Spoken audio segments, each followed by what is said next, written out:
Hello and welcome, Internet. I am Ignite, and I'm joined here with Black Templar once again, and we are doing the predictions of Week 1 of Season 4. Yep, this should be fun. How are you doing tonight? You ready for these predictions? Oh, hell yeah, let's get to it. Because this is Alright. going to be one hell of a run. A big old run for you to watch and enjoy. But we're going to actually do things slightly different for this new season because there's so many teams. So we're actually going to be doing predictions, and then next week we'll do predictions and also in-game results. So the actual analysis of what happened during each week. But since this is the first week and there hasn't been anything before it, we're going to start with the predictions. So let's start off with the first one, which is the Murdering Sodas versus Elvrich. Yes. Yeah, Freaking sodas versus Nazi elves. Oh, good lord. This match could be interesting. Oh yeah, it's gonna be very interesting. The humans can outbash the elves because of the ogre and the four blitzers. But if they didn't have the ogre, then they will be in a bit of more trouble at bashing. I'm trying to find him here, but there's a few different teams you gotta look through. Oh yeah. There's a lot of teams in this season. We have over 26 teams, which is more than we were expecting, to be honest. There you are. Yeah, there is a lot of teams, and here's this team. So yeah, there's no tackle, obviously. Granted, you don't have to worry about tackle because the Dark Elves don't have dodge. But we're looking at Crazy Soda Man, which is the new player, versus Scythe, which is a mediocre player. I'm no offense, Scythe. You know what I mean? He'll probably agree with it. Anyways, so if things go downhill quick, you can expect Scythe trying to just back out and try to hurt you. But he's an elf, so he's going to be probably playing the ball. So if I was you, Crazy Soda Man, I'll be trying to hurt him. Oh, hell yeah. But we have to look at the fact as well. I mean, the thing about Scythe is, he's one of the players who doesn't give two rats hoot what happens. Now, that might be a good thing for Murdering Soda, because he is a new coach, to an extent, and against Scythe, who's more veteranized, but it's going to come down to who really gets the best of the roles in the early exchanges. That is very true. Whoever gets the ball first is what you're going to have to look into it. If the elves get it, then they have a good chance of getting a two-turn touchdown. If the humans get it, then you're going to expect a little bit more grindy, punched out. He's going to still try to get a touchdown, but he's a rookie. He's going to make mistakes. Can Scythe see those mistakes and take advantage of it, though? Sometimes Scythe does. Sometimes he doesn't care and rolls another freaking one and doesn't do anything else with other players. And then took advantage of. Oh, yeah. I have been telling Crazy Soda Man to try to train before going to any kind of matches, so hopefully he has done that, and he's kind of prepared and understand the concept of the game. But yeah, this is going to be a bit of a slobber knocker for an agi batchy-ish kind of. It's like two sub-batchy teams. Oh yeah, it is. But we need to predict the scores here for this match, and this could be an interesting one. Yeah, I'm going to go with the Dark Elves here. I'm going to go, it's going to probably be a 2-1 or 2-0. Because, let's face it, Scythe, he's the veteran coach here. He knows what to do most of the time. And he's going to be probably playing crazy, and he has the agility to do it now. So, I'm fully expecting Scythe to win this one. I'm going to go with Crazy Soda 1-0. 1-0 from the humans. Fair, fair. They have the bashiness, they have the ogres, they can do injuries. Anyhow, shall we move on to our next one, which is another new coach versus another veteran? Indeed, it is Sour Gummies, which is Underworld versus Older Than Dirt. Well, granted, it might be a new coach, but the person that is controlling the Undead is a veteran. It's the oldest player in our league currently, so he has a lot of experience on how to play. Yes, and to be honest, this match could be a bad matchup for Pigdog. Sorry, Pigdog, but I'm afraid it is for you, because it's not your worst matchup, but it's a bad matchup for you because, as you well know, the Undead have got a lot of high-strength players, such as the mummies, Yeah, who could really wreak havoc. Yeah, and it's early But on, so he's also got the right. go, go ahead. And he's got the rights who could. He's got the rights who could smack the goblins around for fun, and he's got the dodginess of his ghouls. I feel like this is going to be a very bit of a hard matchup for Pigdog, It will but at be. the same time, he doesn't have tackle, so he's going to rely on getting both downs and actual knockouts. Yep. He does have block, and he also has 2 Mighty Blow pieces, which is really good against Skaven. And the Goblins. The only thing you kind of really don't have to worry about is your Troll.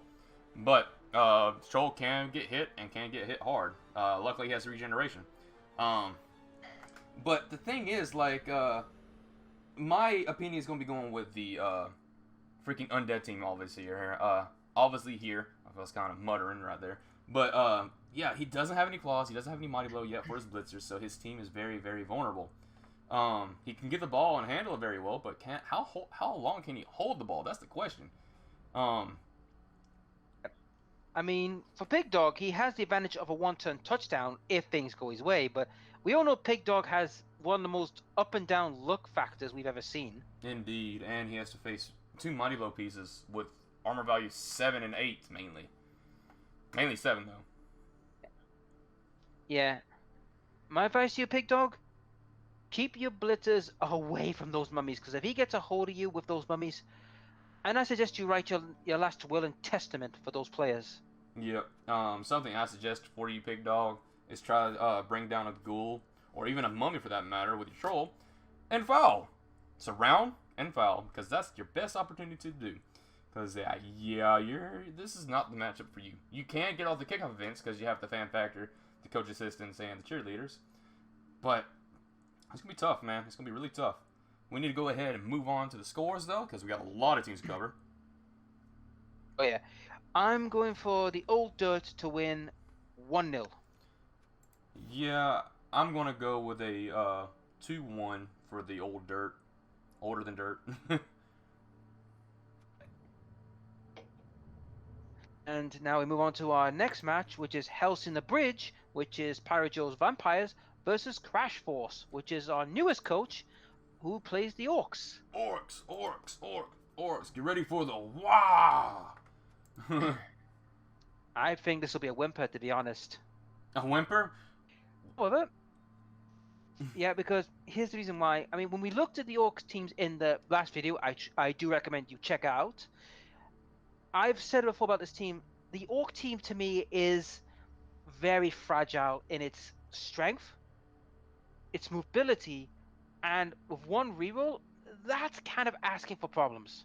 Yeah, I mean, he's probably going to get all the kickoff events, and he's going to outstrength them because he does have the Troll and the 3 Black Orcs, and he has 2 block and sure hands. I mean, his team is solid to fight the Vampires, because the Vampires rely on their Vampires, obviously, to do all the work. Yeah. So I can easily see the Orcs taking this, just that one reroll. That's the thing that's killing me here. Yes, you have the block, so you can blitz, okay. And you have the sure hands, so you can pick up the ball, okay. So I'm expecting you to make a cage and not really do much. But the thing is, with vampires, you can't really make a cage because of the freaking hypnotic gaze. So, yeah, this is tough. Yeah, and to be honest, we gotta look at the point here. The coaches, now Joe is no slouch, and he's not a rookie. He's more veteran, and his opponent, I think he's a rookie, a pure rookie, like green as grass. I don't know. I think he might be. I know he's green. I don't know if he's complete rookie, but I know he is definitely green. Yeah. So to be honest, I hate to say this about the Orcs because, as you all know, I played Orcs last season and got to the semi-finals. I'm going with House in the Bridge 2-1. Well, I'm gonna go against you this time. I mean, I might be right, I might be wrong, but I think Crash Force just has that little bit of strength advantage because he does have Mighty Blow with his Troll. If he can take out a few thralls before the vampires do, and when the vampires do, you can start outnumbering them, you can start punching the face in.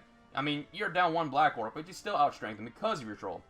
Only thing bad about it is that you're going to have to worry about the Hypnotic Gaze. So, in my opinion, you still got the one-turn touchdown advantage. You can still carry the ball decently. I think that you might be able to take it with a 1-0 or a 2-1. Orcs winning. That's my opinion. I don't know what's going to happen, but we'll find out when they play each other. We'll have to wait and see. Let's move on to our next thing, which is Itty Bitty Teeny Committee versus whatever Johnny's team is. And I'm going to be honest, this is the worst match a Halfling player could ask for. It's the worst. Yeah, it's not the fun one, is it? I mean, don't get me wrong, it means it gets them out the way. But here's the problem. They're dwarfs. Well, and dwarves love facing Halfling teams. They love it. Yeah, 5 of those things you're going to have to worry about is tackle. But here's another thing. Johnny, he's been playing with every single season. But he still plays as a green player. So, in my personal opinion, the experience goes to GW Rules here. Is it going to matter because he's playing Halflings? I don't know. Well, we won't know until they brawl, but my advice to you, Johnny, get drunk before the game because you seem to do better when you're drunk. Yeah. I mean, yeah, I've noticed that, haven't you? Oh, I've definitely noticed that. Get drunk, get ready to play, and yeah, get ready for no rerolls because you're not going to have any because of the Halfling chef. Yeah, but the thing about the Halflings is their little tactic does run out after, I would say, you see, in a long season like this, that tactic does run out pretty quickly because, you know, everybody's going to be smart about it. They think, oh, I'm playing Halfling next. No, I'm not giving you extra money. I'm not going to buy new players until after your match, so that way you won't get any bonuses. Yeah, that is true. So, to be honest, I think this match, I'm going to give this match to Johnny, and he's probably going to scream at me when he hears that. But I'm thinking it'll be Johnny's win 1-0. I don't see much speed in this match, I'll be honest. Well, you know, I think Johnny's going to probably win, but I just want to say it just because I'm going to laugh in his face if he does lose. So I'm going to give it to the Halflings, and it's going to be a 2-1. They're going to get the ball. They're going to throw them. They're going to somehow steal the ball from Johnny because of placement of the ball, and then throw a Halfling again. And Johnny's going to probably suffer an injury because he's probably going to be fairly dumb and put his players next to the tree men. Well, the thing is, this is the thing about the dwarves versus the tree men. The dwarves are one of the few races that can actually go toe-to-toe with tree men and somehow survive. Kind of. Well, because they're like little tanks. Yeah, they have the high armor value, but with enough 6s, they can still die. Oh yeah, which are hoping some deaths of dwarves. Oh yeah, indeed. But anyhow, let's move on to the next let's one. move on to, which is Wish You Were Hells versus the English Knights. Bretonia versus Amazons. Humans versus humans. A type of human, I mean. But the thing is, though, I mean, if we look at this from the main perspective of this match, it's really a question of can Grim avoid being beaten up and try and slow the Amazon down long enough to make effective use of some of his pieces, because the fact he's only got 2 blitzes is kind of a worry. It is a bit of a worry, but I mean, at the same time, he's going to get every single kickoff event, though. And that can be a bad thing for Romkey, because let's say, for example, he gets a blitz, he gets the ball, and then just keeps on messing up. Or let's say for example, throw a rock, hits a blitzer, and kills her.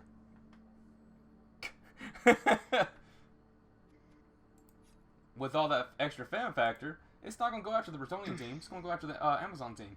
I mean, we're talking about Romkey's luck here, but I mean, let's just hope that his players get killed. Maybe if not by the Bretonians, by maybe a rock in the fans. We're all disappointed that he wasn't High Elves. Oh yeah, but you could blame Oathmaster for that. But yeah, we can definitely. In any case, but in any case, I kind of feel this match. Sorry, Graham, but I'm going for a 2-0 win to Romkey with probably a few casualties on your end. Sorry, buddy. I am the opposite. I'm going with you, Grim, and you're gonna win 2-1.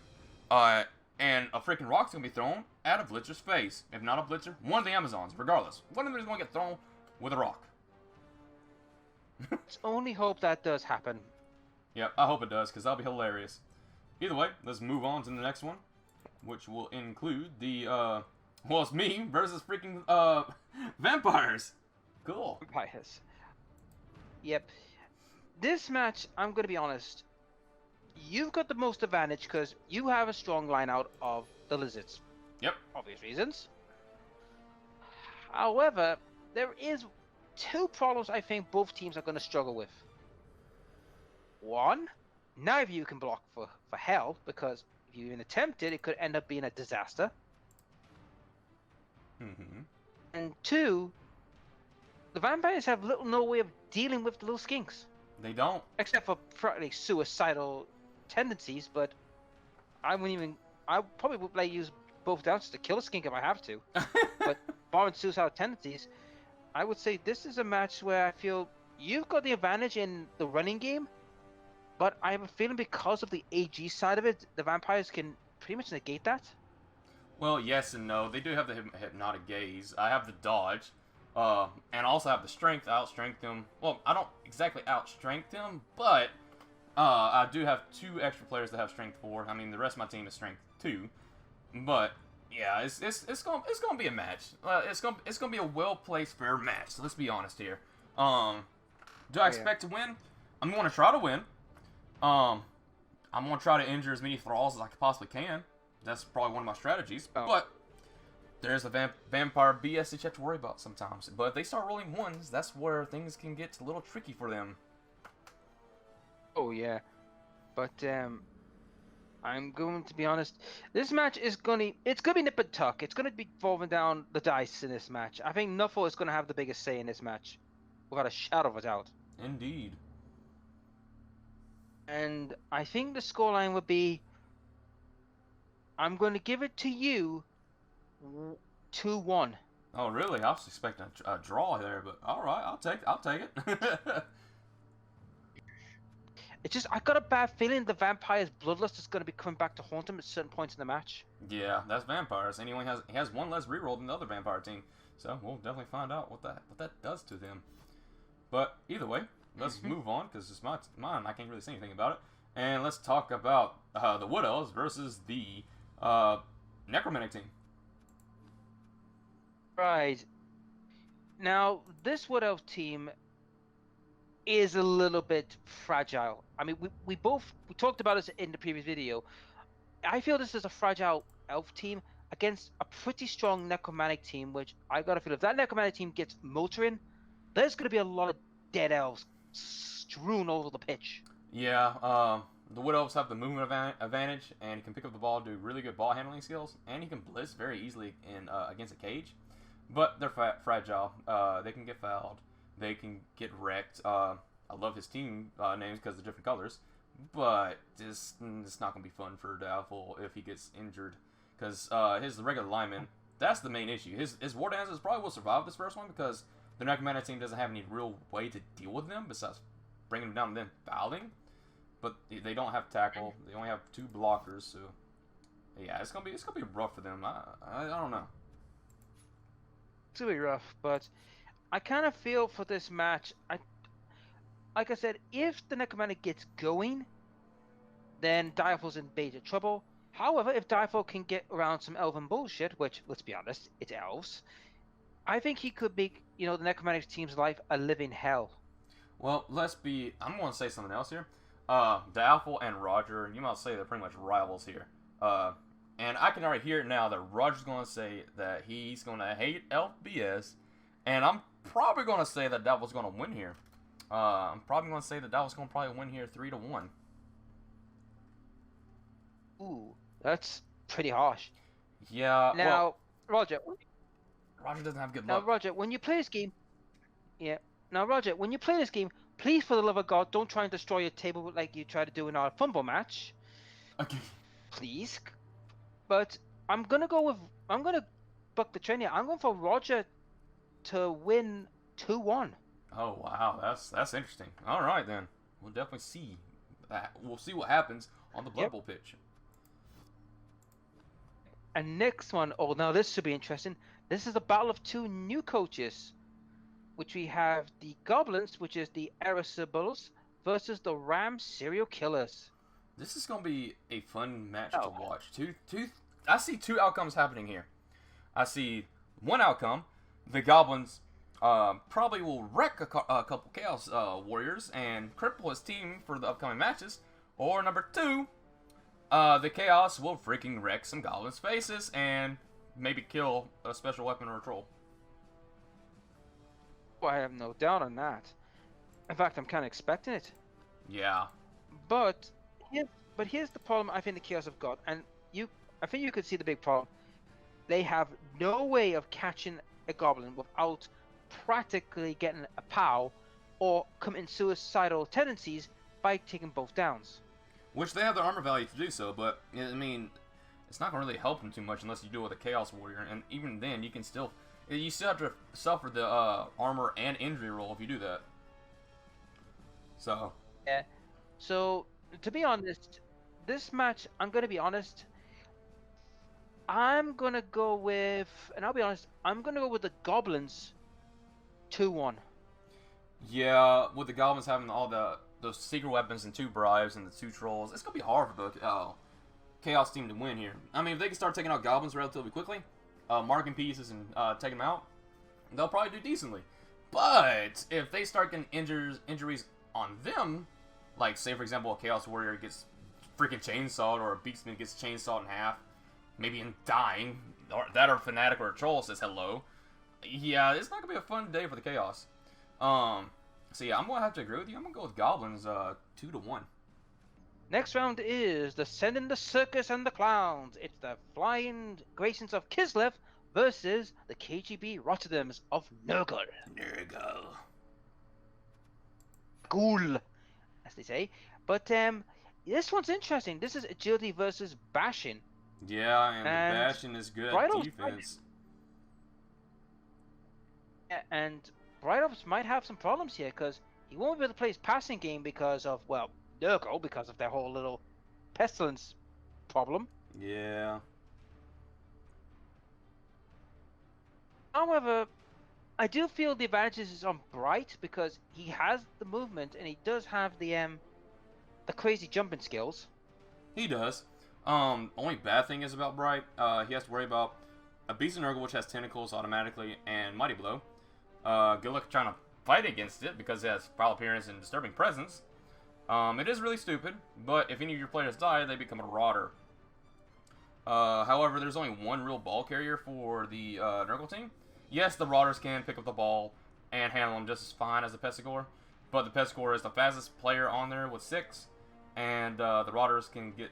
They're fairly fragile once they go down and get injured. Oh yeah. To be honest, I kind of feel that if Bright does not get anywhere with the ball and the Rotters start, mowing down the players, because you have to remember, I mean, Kislev, yes, they've got decent armor, but they have no defensive skill amongst them. They do not, so and they've got to rely heavily. And they have to worry about strength 4. Sorry. And what's worrying is if they die, they become part of the Nurgle team. Yeah. So that could be hilarious. Yep, they have to worry about becoming part of the Nurgle team, and they have to worry about that strong line, which is strength 4 guys, and this freaking Beast of Nurgle. Man, if that Beast of Nurgle, if I was Bright, I'll separate my line, so then I don't have to worry about the Beast of Nurgle so much. Because if you place them all together, they have to worry about tentacles. So yeah, this is going to be tough for Bright. I feel like he's probably going to lose this one. I'm going to say it's going to be a 2-1 with Nurgle winning. Okay, I'm going to go with Bright to win 1-0. Oh, really? I feel Bright might look out this one, but without cost, though. I believe he'll look out with some cost. Yeah, he's going to take some injuries, so I can see that. Either way, let's move on to the next one, which will be Arcade Heaven, which is Skaven, versus the Radioactive Reagents, which is the Pro Elves. Yep. Mole gets to fight freaking rats again. Will it happen the same thing like last time? Not really, because unlike the last time, which was dwarfs, and Grim was using them. Let's be honest, we all know Grim has got the most horrendous luck. Yeah, with rats, you're right. To be honest, this match could go down the wire because both teams are runny. Yeah. Let's be honest, they're both designed to run like hell. However, I see one potential weakness in, well, actually in both teams, because neither team has really got strong armor. If they get into a fist fight, both sides, it's not going to be pretty.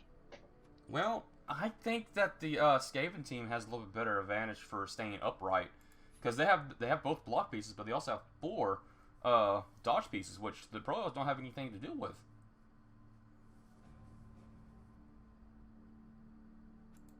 The blitzers can deal with them, but the problem with the blitzers is, and you probably agree with me on this, is they've got to actually hurt the buggers, and well, that's a tall order in itself. Yeah, because that dodge, they don't have any tackle to deal with them. So it's gonna be interesting how this goes, but to be honest, I'm gonna be honest with you. I think this will be a Skaven win because of the amount of gutter runners he's got. Yeah, 4 gutter runners, that's the standard thing for starting out. I can fully see that, and you can easily mark players with the linemen. So, yeah, I can agree with it. I'll agree with the Skaven winning. What do you think? What do you say the score was? I'm going for a 2-1 win to the Skaven. Alright, I will agree with it. I think that Formal might be able to reverse that. I don't know how good King of the Cosmos will be. So, we can easily see the flip on depending if this guy is green or not. Yeah.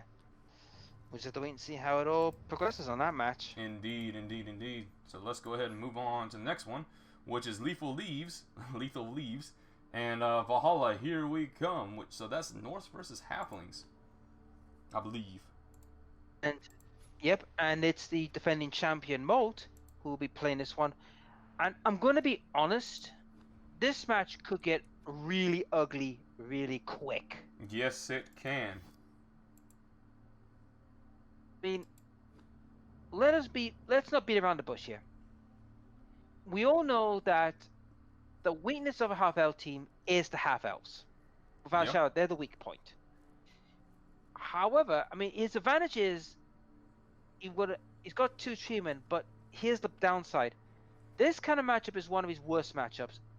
I mean, if it was the Dwarfs, this would be a nightmare for him, but against the Norse team who can outrun him, bash him, and pretty much outmuscle him is going to be a hard job for Molt. I mean, don't get me wrong. I mean, the Halflings can be good if things go their way, but you're asking a lot there from Molt to pull something off. Indeed, and there is one thing I have to say for Molt there. It is the word claw.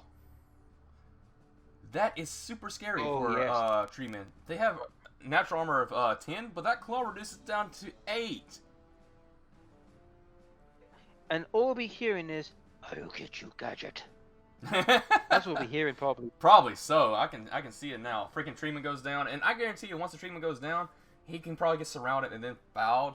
Oh my gosh, that sounds disgusting. However, we have to give the benefit of the doubt to Molt. He is experienced. He knows how to play. Blondekel has not really fought people, so Molt has the advantage in that aspect.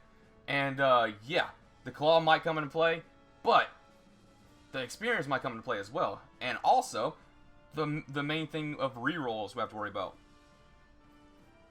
Oh yeah. And that's another thing we've got to look at. The rerolls could play a massive factor for both sides. Yeah, because someone can steal some, depending on the roll. And if he gets rid of all of them, then I think that the Norse team's going to have a bit of a problem. Indeed, but the question we must ask ourselves is, with the Norses, is he wise enough to know the Halflings' like pure weakness and take advantage of it, or maybe is he green that he won't know how to deal with them? You know what I mean? Yeah, and I think he's just too green. I'm going to say that the Halfling's going to win here. I think it's going to be a 2-1. 2-1, huh? Yep. I'm going for a draw, 1-1. Ah, that is also fair. All right then. Let's move on to the next one, and it's gonna be your match, which is the Ogres versus freaking Lorbass, which is Kimry. This is probably gonna be the match of the week though. It's one of the weirder matchups because both teams really, it's not their worst matches, but it's not their best matches either. It's one of the middle ground matches. Yeah, it's an even match. I say that Kimry might have a slight advantage for punching wise because he does have block pieces. But if he loses a Tomb Guardian against an Ogre, then things can go downhill really quick from there. The only plus side is for you, Black, is that you can actually handle the ball a little bit better than the Kimry team. Yes, he has a sure hands guy, but he only has agility 3. So it'll be like a 50-50 chance to pick up the ball. It's probably a little bit better chance to get sure hands. Well, he is agility 2, so... Yeah, that's the main thing you have to worry about. He's not going to be handling the ball that well. He might just mark the ball, but the thing is, you can't really mark the ball against a Snotling. He's just going to go in he can just go... and get the ball run out. Doesn't care about a freaking tackle zone. Yep. To be honest, this match is quite an intriguing match. It's one of the rare matches where the Ogres have a chance to actually do something, but they got to survive long enough to do it because, remember, the Ogres don't have their best skills yet. I mean, it takes them a while to get their best skills. It does. But you have Mighty Blow. He does not. True. However, I mean, yes, I can. If I get a hold of his skellies, yes, I'm going to do damage. But I'm going to feel all 4 of my Ogres are going to be in a brawl with his Tomb Guardians. You can see that coming. That's definitely. It's going to be freaking Ogres versus Tomb Guardians, while the freaking everything else is going to be fighting the Snotlings. This is going to be a hard match. My personal opinion, I think it's going to probably be a tie. I can easily see a tie here. I'm going to give you the slight edge just because, like, I know how you play. I don't know how Lord Bass plays. But I know Lord Bass knows how to play Blood Bowl. He's made a really scary player in the Nuffle League, which is Mr. Gimme Your Spleen. Yeah, and funny enough, I'm facing him next. Oh man, good luck with that. But if I could beat you, I think I've got a chance against him. Yeah, I rolled crap though, man. I rolled absolute garbage. He has a lot more rerolls than me. Yeah. But anyways, going back to the main I think it's gonna be a tie. I think it's gonna be a 1-1 tie. Yep. Okay. All right. And then so we're down to the last match of the day, which is Mass versus the Masters of Warhammer. All right, Dwarves versus High Elves. Oh man, this is gonna be great to see. If I want the Dwarves to win, I want them to freaking stomp on their faces and humiliate them, just like freaking he humiliated us by not letting freaking Romkey getting High Elves. Here's the thing, though. I mean, this is the thing about the matchup. This is pretty much the Elves' worst matchup because for 2 reasons. One, he won't get away with any like hit and run attacks. You'll have to hope the high elf things go his way. And 2, if the Dwarves get the ball, good luck taking it off them. I say good luck to you. Yeah. Unless they're far out and you can just run up to them, it's not gonna be fun. They're gonna cage up. They're gonna outbash you probably. But here's one thing we have to worry about, and that is experience. Oathmaster is experience. Mass, what do you want to call him? He is not. He's a rookie player. And Oathmaster can easily take advantage of that. He's not going to outbash him. But let's be honest, freaking these high elves, they're going to be moving everywhere. Oh yeah. But the thing is, though, we have to keep in mind, though, this is the Dwarfs. The Dwarfs are very, very, like I said, they're a bit bashy. They're good at taking punches. I just feel that this is one of these matches where I feel if things go the Dwarfs' way by injury, then it's going to be a long, long night for them. Oh, definitely. Yep. And I think we'll probably see it soon. But as we're talking right now, folks, a match is currently underway. It is. I believe it's the Halflings versus the Norse. But we have to put a score in for this match right now. So, who do you think is going to win? I am going to go with, and I'm going with the Dwarfs 2-1. Alright. I'm split here. I think that the High Elves are probably going to win just because of experience. But I'm going to agree with you, and I want the Dwarves to win, but I expect it to be a 3-0 for High Elves. Ouch. Yeah. I'm just going by experience here, man. Fair enough. But anyways, I believe that is everyone for this prediction of the analysis. And yeah, we shall see all of you in the next one. So hope you all enjoyed. Thanks a lot for watching. Take it easy. And you all take it easy. Later.